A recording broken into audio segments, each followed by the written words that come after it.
ये नहीं आ रहे थे, मैंने बोला कि नहीं आपको एक बार कॉलेज हमारे आना होगा, बड़े भाई हैं। और आज हमारे ग्रुप का टर्नओवर करीब 650 करोड़ का टर्नओवर है। अगर मेरा दिमाग सोच सकता है और दिल मान सकता है, हम वो चीज़ अचीव कर सकते हैं। क्या बात है, क्या बात है, जबरदस्त। मेरा यही सोच, मतलब आप 10% और 15% का ग्रोथ नहीं चाह रहे हैं, आप चाह रहे हैं 50। हमको मल्टीपल टाइम ग्रोथ चाहिए, कम से कम 100 and 200% हर ईयर ग्रोथ चाहिए हमको। भाई ये हमारा टारगेट है।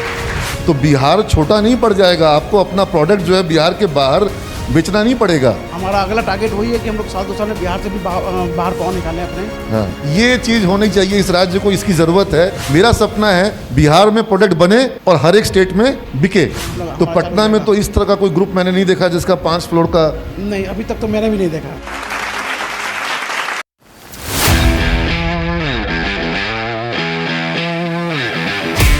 कि हमारे बीच मेरे बड़े भाई विशाल अग्रवाल जी आ गए हैं, जोरदार तालियों के साथ स्वागत करेंगे।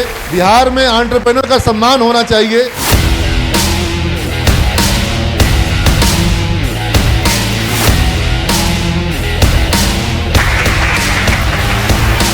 जिस तरह से किसी फिल्म स्टार का स्वागत करोगे, उस तरीके से तुम्हें एक एंटरप्रेन्योर का स्वागत करना होगा। भैया बहुत बहुत स्वागत है आपका। मैं बच्चों को बता रहा था कि मैंने एक चीज महसूस जो करी, कई बार हमारे यहाँ पर जब कोई कार्यक्रम होता है, कोई इवेंट होते हैं या कोई गांव में, जिला में कहीं कोई प्रोग्राम होता है, तो वहां पर बुलाते हैं कि ये हमारे IAS अधिकारी हैं, ये हमारे एडवोकेट हैं, हाई कोर्ट के, पटना हाई कोर्ट से एडवोकेट आए हैं, डॉक्टर हैं, जिला के सबसे बड़े डॉक्टर हैं, सबको बहुत सम्मान दिया जाता है। लेकिन जब कोई बड़े उद्योगपति या जब कोई बड़े बिजनेसमैन को बुलाया जाता है तो उनके लिए कहा जाता है कि ये हमारे बड़े समाज सेवी हैं, उनको मंच पर। मैं कहता हूं समाज सेवा कर रहे हैं वो अलग विषय है, लेकिन जो वो उद्योग चला रहे हैं, जो वो इंडस्ट्री लगा रहे हैं, जो वो उत्पादन कर रहे हैं, जो वो रोजगार दे रहे हैं, वो भी अपने आप में क्या है, वो भी समाज की सेवा है। अगर आप इस राज्य को इंडस्ट्री से डिवाइड कर दीजिएगा, अगर आप इस राज्य को मैन्युफैक्चरिंग से, इस राज्य को ट्रेड एंड कॉमर्स से डिवाइड कर दीजिएगा, तो लोगों के लिए जीवन क्या हो जाएगा, मुश्किल हो जाएगा, रोजगार क्या होगा। और अगर बिहार को आगे बढ़ना है तो उसका विकल्प क्या है, इंडस्ट्री। तो इसलिए हमें अपने सोसाइटी में जो हमारे बीच एंटरप्रेन्योर हैं, जो हमारे बीच रिस्क टेकर्स हैं, जो हमारे बीच इंडस्ट्रियलिस्ट हैं, जो जॉब प्रोवाइडर हैं, हमको उनको रेस्पेक्ट देने की जरूरत है। IAS अधिकारी जो है उसका भी कंट्रीब्यूशन है, डॉक्टर का भी कंट्रीब्यूशन है, एडवोकेट का भी कंट्रीब्यूशन है, लेकिन सोसाइटी और स्टेट के बिल्डिंग में एंटरप्रेन्योर का जो कंट्रीब्यूशन है वो इनकी तुलना में कम नहीं है, क्या है, ज्यादा है। तो एक बार जोरदार तालियां। मैं भैया हमारे जो हैं गार्जियन हैं, क्योंकि मैंने तुम लोगों को बताया, मैं इनको बता ही रहा था कि पटना सिटी पटना के बगल में है और वहाँ मुझे लगता है पता नहीं वो घर आपका अभी है कि अब वो घर नहीं है। तो मेरा नानी घर इनके घर के बिल्कुल लगभग सामने था। हम लोग वहाँ खेलते थे और बचपन में छोटा बच्चा लोग छुपा छुपाई खेलता है ना, तो हम लोग कभी इनके घर में कहाँ कहाँ पीछे पीछे जाके छुप जाते थे। वो पूरी कॉलोनी जुड़ी हुई थी, तो एक तरफ के घर से दूसरे के घर में निकलना संभव था। और ये लोग हमसे उम्र में बड़े थे, ये लोग बाइक वगैरह पे बैठते थे, हम लोग छोटे थे, ये लोग फुल पैंट में थे, हम लोग हाफ पैंट में थे, तो थोड़ा हम लोग को इनसे डर भी लगता था। देखो मुझे बहुत ज़्यादा बोलना तो नहीं आता है, बस मैं तुम लोग को ये बताना आप लोग को चाहूँगा कि हमने एक छोटी सी दुकान से अपने व्यवसाय को चालू किया था 1993 में, और आज हमारे ग्रुप का टर्नओवर करीब 650 करोड़ का टर्नओवर है। और हम लोग डिफरेंट फील्ड में हैं, इलेक्ट्रिकल मैन्युफैक्चरिंग में भी हैं, पैनल, केबल्स, ट्रांसफार्मर और ट्रेडिंग। साथ में हम लोग गवर्नमेंट जॉब भी, गवर्नमेंट का टंकी कॉन्ट्रैक्ट भी करते हैं हम लोग, और इसी तरह से हम लोग धीरे धीरे मेहनत करके काफ़ी यहाँ तक पहुँचे हैं। साथ में नीरज जी का भी हमें हमेशा आशीर्वाद मिलता रहता है, या सहयोग मिलता रहता है। बड़े भाई को क्या आशीर्वाद देगा? अंकल का सहयोग हमेशा मिलता रहता है और काफ़ी मोटिवेशन भी मिलता है अंकल से हमें, और साथ हमेशा इनका भी सहयोग रहता है हम लोग के साथ। मैं सिर्फ यही अपने जीवन में चीज़ लागू करता हूँ कि अगर मेरा दिमाग सोच सकता है और दिल मान सकता है, हम वो चीज़ अचीव कर सकते हैं। क्या बात है, क्या बात है, जबरदस्त। मेरा यही सोचना है। धन्यवाद।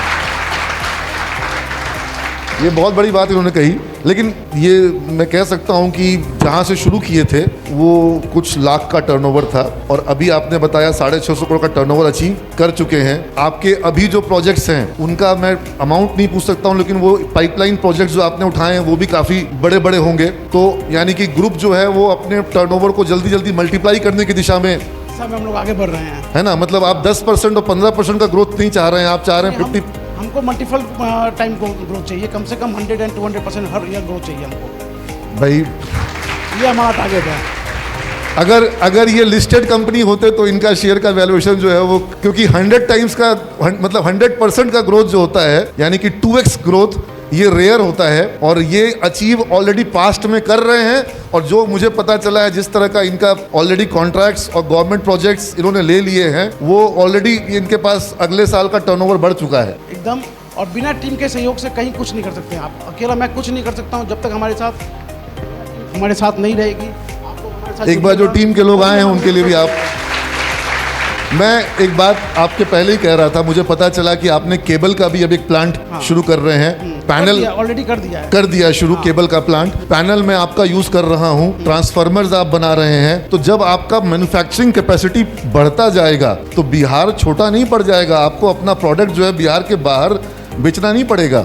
एकदम। हमारा अगला टारगेट वही है कि हम लोग साल 2 साल में बिहार से भी बाहर पाँव निकालें अपने। हाँ। लेकिन अभी फिलहाल तो बिहार में ही इतना कंजम्पशन है कि शायद हमारी जो प्रोडक्शन यूनिट है बहुत छोटी पड़ रही है। मतलब सिर्फ अगर बिहार को आपको fulfill कैपेसिटी करने के लिए। बढ़ाना पड़ेगा, हाँ, कैपेसिटी बनानी पड़ेगी। ये चीज होनी चाहिए। इस राज्य को इसकी जरूरत है। हमको हमेशा इस बात का पेन होता था कि हमारा हर एक स्टेट से लोग प्रोडक्ट ला के बिहार में बेचते हैं। मेरा सपना है बिहार में प्रोडक्ट बने और हर एक स्टेट में बिके। तो ये चीज को, ये मिशन लेके विशाल अग्रवाल पूरा करें, ऐसी शुभकामना हम चाहते हैं तुम्हारे तरफ से इनको मिले। जोरदार तालियों के साथ।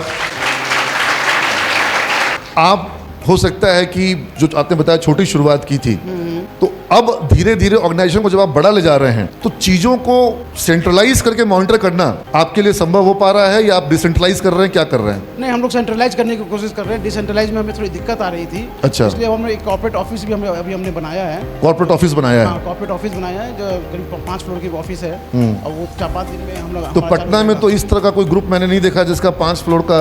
नहीं, अभी तक तो मैंने भी नहीं देखा है। हाँ। अभी तक तो मैंने भी नहीं देखा है। हाँ, तो चलिए, बहुत शुभकामना है। बेसिकली आप बच्चों को एक मैसेज अगर कुछ देना चाहें कि if they want to join your organisation and grow with your organisation, उनको आप बच्चों में क्या एक्सपेक्ट करते हैं और उनको आप क्या देने का, एक उनसे क्या अपेक्षा करते हैं? 2 शब्दों में को बोलना चाहता हूँ कि मैं अकेला आगे नहीं बढ़ना चाहता हूँ। मेरे साथ मेरी टीम भी आगे बढ़ती है। और अगर आप हमारी टीम को ज्वाइन करते हैं तो मैं निश्चित रूप से आपको अश्योर कर सकता हूँ कि आप हमारे साथ आप भी ग्रो कीजिएगा। वो कंपनी सिर्फ मेरी नहीं, आपकी भी वो कंपनी रहेगी। अगर ऑर्गेनाइजेशन ये बहुत बड़ी बात अभी विशाल भैया ने कही कि कंपनी जो है वो तुम्हारी भी रहेगी। ये सोच हमेशा रखना, चाहे जिस भी ऑर्गेनाइजेशन में रहो। मेरे चाचा राजीव अग्रवाल, शायद आप पता नहीं उनको जान रहे हैं नहीं जान रहे हैं, अभी वो पुणे में है और हिंदुस्तान यूनिलीवर में थे, आईटीसी में थे। बाद में उन्होंने कैडबरी के लिए एक प्लांट लगाया, स्टार्च का बहुत बड़ा प्लांट लगाया। फिर वो निलॉन्स ग्रुप के पार्टनर बने। निलॉन्स जो अचार, तो उसमें उनका स्टेक भी है। उसके वो सीईओ और एमडी भी बने। और अभी उन्होंने सब कुछ छोड़ करके बहुत बड़ा आश्रम बनाया है, लगभग 125 करोड़ में, जहाँ पे गरीब लोग रहते हैं। हाँ, और चार्टर्ड अकाउंटेंट टॉपर हैं ऑल इंडिया के। तो उनका एक कॉन्सेप्ट है, पता नहीं तुमको कभी क्लास में हम बताएं कि नहीं बताए हैं। उन्होंने लिख भी रखा था अपने ऑर्गेनाइजेशन में हर जगह कि मेरी कंपनी मेरे लिए माँ समान है। हर एम्प्लॉय के लिए वो कहते थे कि मेरी कंपनी मेरे लिए, क्यों?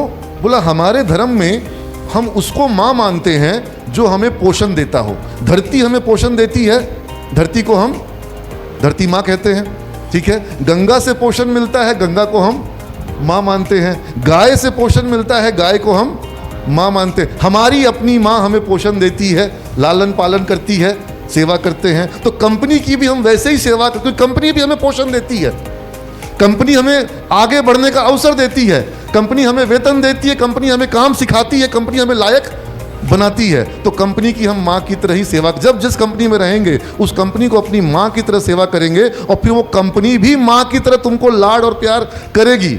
अगर ये 100% बढ़ेंगे और तुम उसमें अपना योगदान दे रहे हो, मुझे लगता है ये इतने डायनेमिक व्यक्तित्व के व्यक्ति हैं कि अगर तुम्हारा ग्रोथ, अगर तुम्हारा कंट्रीब्यूशन 100% वाला है तो तुम्हारी सैलरी को 100% बढ़ाने में ये संकोच नहीं करेंगे, है ना। तो ये कॉन्सेप्ट तुम लोग को हमेशा दिमाग में रखना होगा। थैंक यू, आप आज यहाँ आए, बच्चों के बीच आए। ये नहीं आ रहे थे, मैंने बोला कि नहीं, आपको एक बार कॉलेज हमारे आना होगा, बड़े भाई हैं, आशीर्वाद हमें चाहिए, तो सिर्फ इसीलिए इनको बुलाया। एक बार फिर से तुम लोग इनको खड़े होकर